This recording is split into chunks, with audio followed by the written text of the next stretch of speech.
update, and then we'll open it up for questions. And good afternoon. I hope everyone has stayed safe, got to enjoy the snow a little bit, but more importantly, we're safe.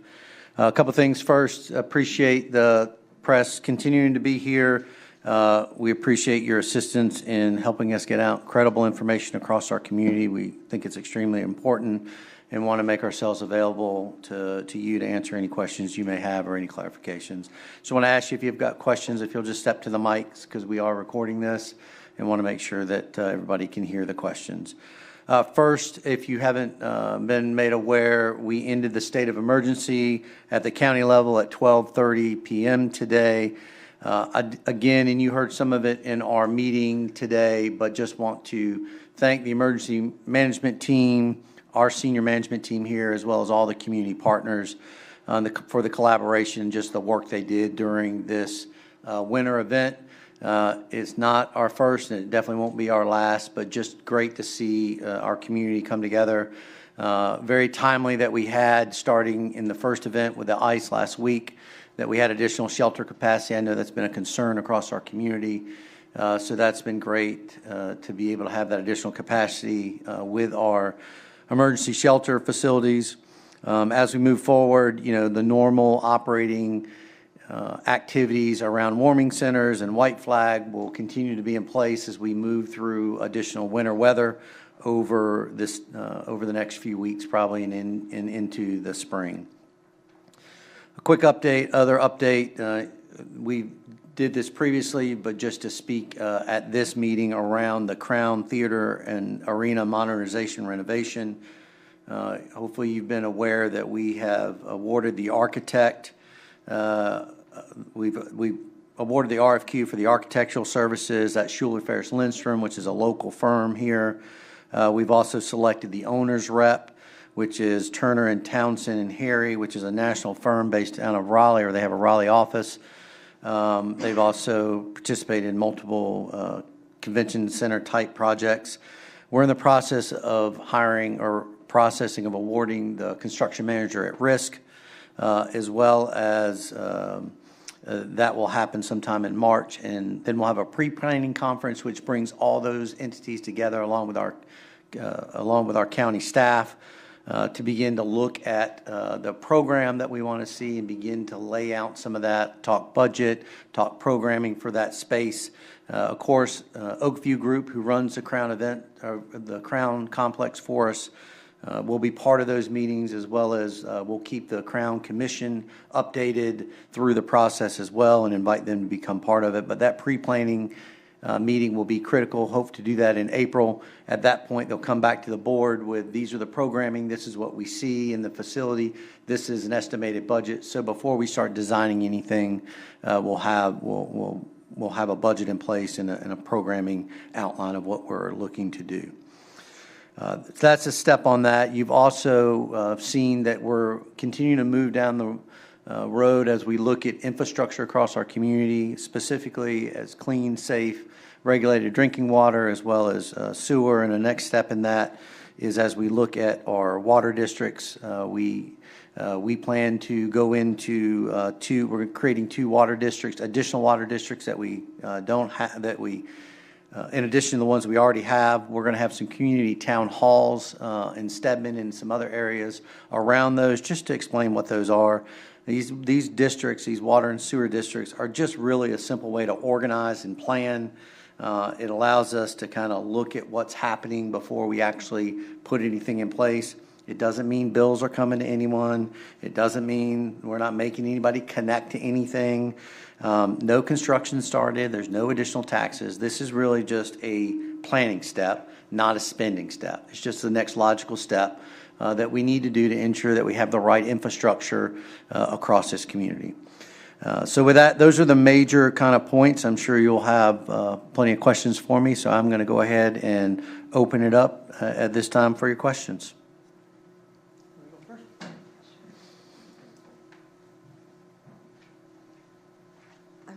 quite a few. One that wasn't mentioned is... I'm going to call you Paul. I believe the request for qualifications or proposals, one of those two, was issued for the Regional Aquatic Center. Two questions related to that are, has a site been previously identified by stakeholders? Because I think the consultant in that RFP says that they're supposed to identify 3 sites. That's part one of the question. Okay. So there's been no site selected. That's the purpose of doing this feasibility study. We've had a preliminary stakeholder meeting to gather some information around the types of programs they'd like to see there, specific areas of the community, things that are important to them. And those stakeholders included, municipalities across our community, as well as the youth component, as well as, people from Parks and Recs, et cetera. No decision, that's part of what we'll get from the feasibility study, as well as a look at different financing models for how we can actually fund that to ensure we've got those different streams of revenue for the Aquatic Center. Okay. And the second part to that is, I think on last year's legislative agenda, and then even discussed today, was the $2 million for pre-construction, which I assume would cover that study. But what else would it cover? Would it cover permits, like environmental analysis? What does pre-construction for $2 million kind of entail? So that probably won't cover all of pre-construction, but that's part of what we'll get out of the feasibility study. That'll give us some costings on what we're going to see for each.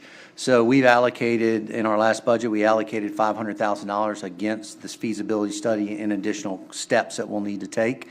So we'll get those pre-planning costs out of, once we solidify what the plan is, much like we're going through with the Crown Arena and theater, having that pre-planning conference. That pre-planning conference will give us an idea of, what some of those costs are.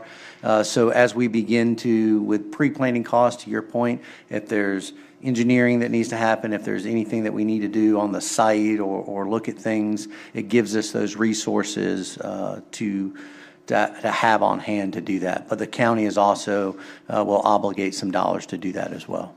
Gotcha. And final question is, we've had local protests here related to ICE activities in other cities, but there's been a question, from the community as to whether Cumberland County, is it evaluating its policies? What would be the policies? Could it be declared a sanctuary city, things like that, or sanctuary county? So, we continue to have conversations with our public safety officers, from our sheriffs down to the municipalities. We'll crosstalk with our municipal elected officials. There's been, we're going to adhere, what we hear from the sheriff is we're going to adhere to the law. There's been no discussions of any additional ordinances or frameworks that we would put in place at this time. We want to continue to, again, ensure that our community stays safe through the activities that you see, not happening here locally, but happening across the nation. Gotcha. That's all I got. Hi, Paul Wolverton, City View Media.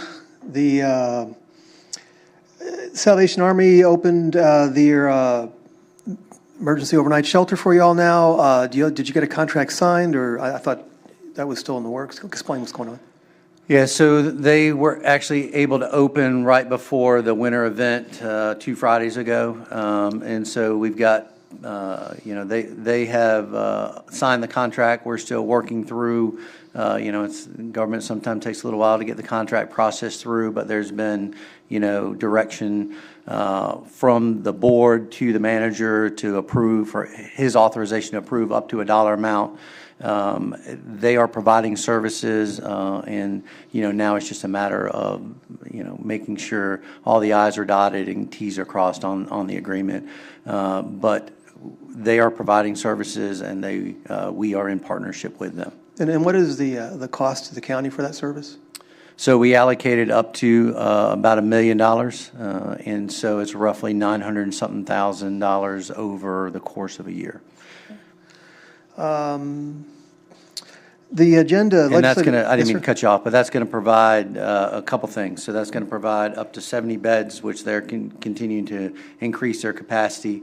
It's also going to provide an additional 50 on a white flag night, so you really get about 100 and something beds or places that women and family can put their heads down. Okay. Is that, And okay. warming center as well during the That's day. right. They're going to provide a warming center as well. Okay.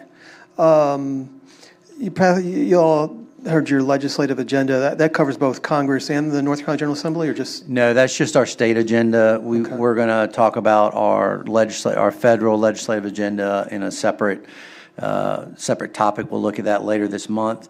The reason why we wanted to go ahead and brief it today is because we have our meeting with our state delegation coming up. That's been noticed for the 5th of February. So we wanted to make sure we had that framework before we talked to our state delegation in anticipation that they'll be going back in March or shortly after March, primary. hopefully. Okay. And you all were tossing some, not tossing, you had some figures out there about SNAP and Medicaid expansion. And I was trying to get a sense for the possible cost to the county. Was it, I heard 2.3 to 2.8 million, I think, for SNAP, but then I think I heard 22 million somewhere. So can you clarify? Yeah, there's several, and I'm just making sure I give you the right information. So there's a couple different things that can come out of it. So when you look at the error rate penalty, that's there's a shift of costs that the feds pay that then potentially would go down to the state, and that could get passed through to a county, and that's the 22+ million that was spoken about. So that's one piece of it. That's the big dollar amount. And then you have the $2.4 million that's around the overall, just the additional shift in cost on SNAP, the administration of it and those pieces of it. Then you also have Irina's law that was just put in place on the judicial side. Yeah. That's somewhere between $400,000 and $500,000 that we're estimating. And that is for more people being in jail? Correct. So they changed. I won't get into the specifics of Irene's law, but there was changes around how people are, released and those types of things. So there's a cost associated with that. Are probably a lot of the bigger drivers, And then as you begin to look at the Medicaid shift, so we potentially could see that Medicaid shift if they could shift that cost down through the state to the counties as well. So, and we're unsure exactly what that cost would be at this point. But the reason why we're bringing this up and we want to have the conversations with our state delegation, I'm sure they're aware of it. We want to ensure that they understand the impact that it's going to have on a county.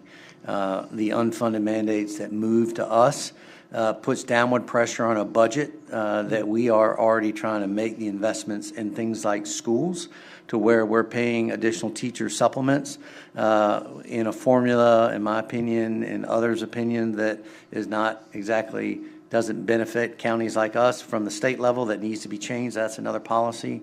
But we're going to see we need to be making investments in things like schools, in our infrastructure, our public safety, in the different areas. And so these pressures are going to put, these downward pressures, unfunded mandates, are going to put pressure on a budget that we need to begin to work through here in the next couple of months. So if we don't have direction from the state, if they're not meeting, if they're not discussing, if we don't have direction to know what the mandates are going to be, then we have to, in some cases, take the worst case scenario and be prepared to fund them. That's the financial, responsible thing to do. And we want to make sure that, and I know they do, our state delegation is in tune to what's happening here locally and the impact of some of those, but we want to make sure that they clearly understand the impacts that we have, especially when they go back to advocate for us as a Tier 1 low wealth community. It will have a substantial impact. The Medicaid portion, do you think it'll be more than 10 million or possibly even to 100 million? I don't want to estimate at this time. I just know that it's going to be impactful, and I know that they are, working through different scenarios of what that could look like, and talking to, our delegation as well as other state legislators that are working it in committee right now, and in task force right now, outside of the regular legislative schedule. And so they're sending all these unfunded mandates down to you, and they're also got this the Property Tax Reduction and Reform Committee meeting, which means they might be saying you can't collect as much money to pay for the local services. So, I mean, how do you? There was also, Navigate going that. back in one of the original budgets, the House original budget, I know that's been a long time ago because they haven't passed a budget yet, but in one of those House budgets, not in the Senate budget, but in the House budget, there was also a talk around taking some sales tax dollars to help pay for some statewide public safety things as well. So we need to be very mindful. I mean, I understand the concerns around property tax. We're fortunate here. We have 2 members from our delegation serving on that committee. That's beneficial. That means Cumberland County has a voice. That's important. But this is the one way primarily that, we fund services here. And I think while I can speak for Cumberland County that we've been responsible through a revaluation, through a lowering our property taxes, below revenue neutral when we didn't have to do that. You saw other counties not do that. And I think that's what's causing some of the discussions that you see in Raleigh. Now, I'm hopeful they'll take a look at some of what I would call the carve-outs. So if you want to look at the senior eligibility, you want to look at military veterans, disabled veterans eligibility, I'm glad to have those kind of conversations if that can be impactful. Because when you look at our seniors and those eligibility levels, majority of them are on fixed incomes. Majority of them, if there's some things that can be done there, I think those are points of discussion. I think we need to be very careful. I'm hoping that the state legislature is going to be careful as they talk about property tax in general. So what are, give me 3 problems that you and your staff are dealing with now due to the lack of a state budget? I just think it's I think the biggest thing is just the unknown. As we talked about some of these, items that we talked about, the thing about a state budget is right now everything operates at the same level. So your funding levels are still the same. Our schools, when you look at, there's been some mini budgets run, so there's been some dollars flow through, whether it's to, community colleges or school system or those types of things. I think the biggest thing that we look at from not having a state budget is just what are the additional items in there that are going to impact the county and the unknowns. And that's some of the things that we're talking about. Because more than likely, and again, I'm just guessing, I'm not in the state legislature anymore, but I'm guessing, understanding how they operate, they're going to tie a lot of those things together in the budget. So whatever changes they're going to make to Medicaid potentially could get wrapped into the budget. And so understanding and being aware, and our team is doing a good job of staying plugged in, and our delegation continues to communicate with us on what they're seeing and what we believe the outcomes would be. The federal government just had a partial shutdown, but the House just in the last hour, I think, approved bills going to the president's desk to end the shutdown. But were you aware of any local effects of the partial shutdown? None, just based on the kind of time frame and the lag, I don't believe we saw any impacts here based on that limited window that we have, but I may not have the real-time information, and so I'll make sure our PIO shares any of that information from our staff. But in the latest update that I have, I don't know of any direct impacts that we saw at the county level. Okay. You all just changed your ordinance on declarations of emergencies. Do you know why it was changed in 2023 to where the board had to meet, and now with this new vote, the chairman can make the declaration? I can't speak to what happened in 2020. It was a change that was done. The change that was brought forward by the attorney was kind of informally. What the attorney brought back was the original ordinance that was changed back in 2020. So we just kind of reverted back to what it was. Mm-hmm. If you look across the 100 counties, majority of them do it this way. Again, we're going to ensure that the board always knows is more to have a continuity of action and being able to take some immediate action if needed. It's a way that it's done across multiple counties. It's the way that it was done here for many years. I do want to point out, so that was not approved today. Under our ordinance, we have to take a second, under changing an ordinance, we're going to have to take a second vote. And that will be a majority vote because our ordinance requires that everyone is in attendance to change the ordinance. if you do a first reading. So if we would have had everyone here today, it would have been effective today, but because it's not, we'll take it up at our next regular meeting, and then it's a majority vote to change the ordinance. You're also pursuing, you're adding the 2 more water districts. Can you tell me how the lack of countywide water has affected the county? Because I understand that a long time ago it was talked about and rejected. I think that's a very general statement from a rejection of the community. I think what's important now as we look at the contamination, just speaking to the water side, as we look at the contamination that we see across the community, I think it's more important now than ever that we have clean, regulated, safe, clean, regulated drinking water across our community.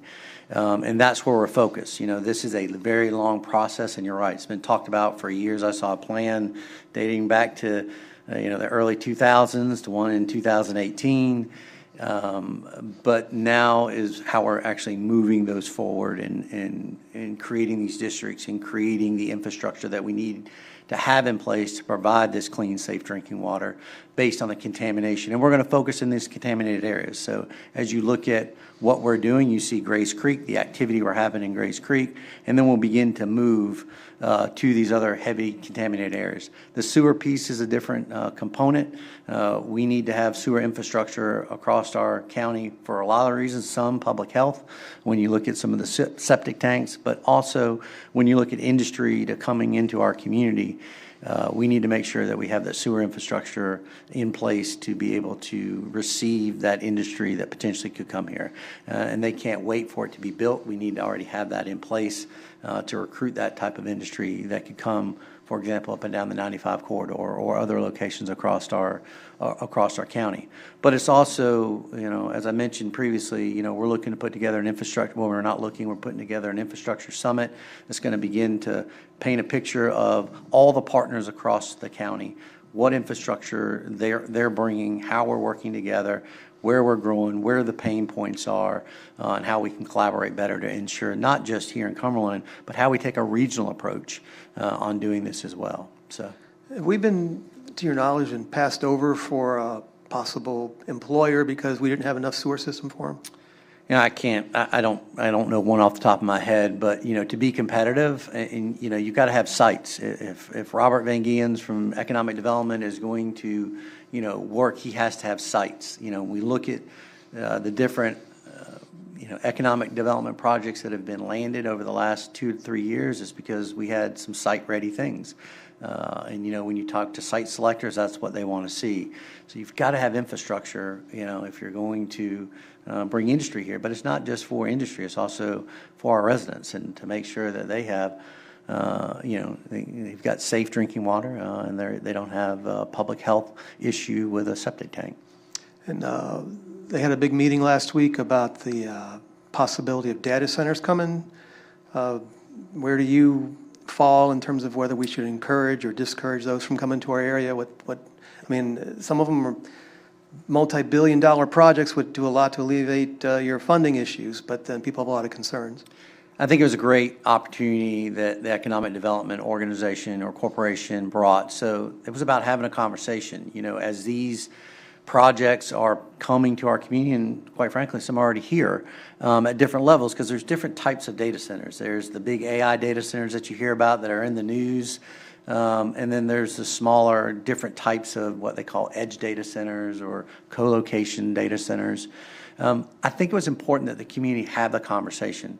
We're not making any decisions. We've asked Robert to do that, to have a conversation with our board, because quite frankly, they can come with or without government. It is a private industry, so they can, go buy land and work with the utility and put their industry in place. What we have to look at is, what do we want to see in this community? And that's important that we hear that from the community, but then how do you begin to shape that, not with overburdensome regulations, but how do you shape that to ensure you get the types of things that you want? Just like when you're building neighborhoods, you want to make sure you're building them the right way. I think that's important that we heard that voice, and that we look at best practices. That's part of what's happening now. We're looking across the nation, and what do they do in Virginia? What do they do down in Atlanta? You heard New Orleans a lot. What do they do down in Louisiana? and how do we begin to look at either ordinance, regulations, zoning, those types of things that a board, elected board, can do. But I think it's important that we do it not only from a county standpoint, but we're in lockstep with our municipalities as well. So when you look at the city of Fayetteville and Hope Mills, and they have their own, ordinances and zonings and those types of things, we need to make sure we're in sync. And I think the next step is for us to continue that dialogue and better understand. And our board will have a session with Robert as well to better understand the options that are out there for us to ensure that we shape this industry that's coming our way in a way that is best for our community, for our citizens, as well as, for the people that will move here eventually. All right. Well, that's what I've got, unless there's any other points you think need to be made. No, I don't think so. That was between you and Rachel, y'all have a roll of questions, but that's why I'm here. I never know what y'all are going to ask me, so I don't mind taking the questions. I think it's important. And as always, if I misspeak, that's why I have Director Rice here to make sure you get the accurate information. So we'll make sure if there is a misspeak, we'll get you updated. But try to stay. We do appreciate, I don't know, any other questions? Oh, yeah. Channel 17. Sure. We're getting a lot of questions about the event center parking lot across the street there. Can you talk about, what's the status of that? I know that you all have the manager to look into some options. So Gillespie Street lot is what I will call it, and that's what you'll hear us refer to it to, just so that we can, everybody, because that's what it is. It's on Gillespie Street. At our February work session, so February 12th, our staff is coming back with that next level of detail on what that temporary green space would be, how we can transform it without impacting a lot of the site work that's been done. And I will tell you that, we've directed, and it's public knowledge, we directed working with Robert Van Giens at Fayetteville Economic Development Organization to begin to look at opportunities for that site. And he's continuing to work through that. We don't have anything we can announce publicly yet, but we're continuing to look at opportunities that are the right fit for that site, the right fit for the community, and the right financial model as well. But we'll get an update on that temporary space. And I'm not sure what that will look like, but, stay tuned after the February meeting. Hopefully we'll have a better update. We want to get rid of the orange fencing that's around there and make it a little bit more usable. But at the same time, we understand, we want to make sure that the dollars that have been spent on some of that site prep, we want to make sure that we're able to leverage that as we move to another economic development opportunity. And how soon are you all looking to do something with that? I would have had it 3 months ago, but we have to look at the timeline that the staff provides us. So we'll get an update on that on the 12th and hopefully move forward.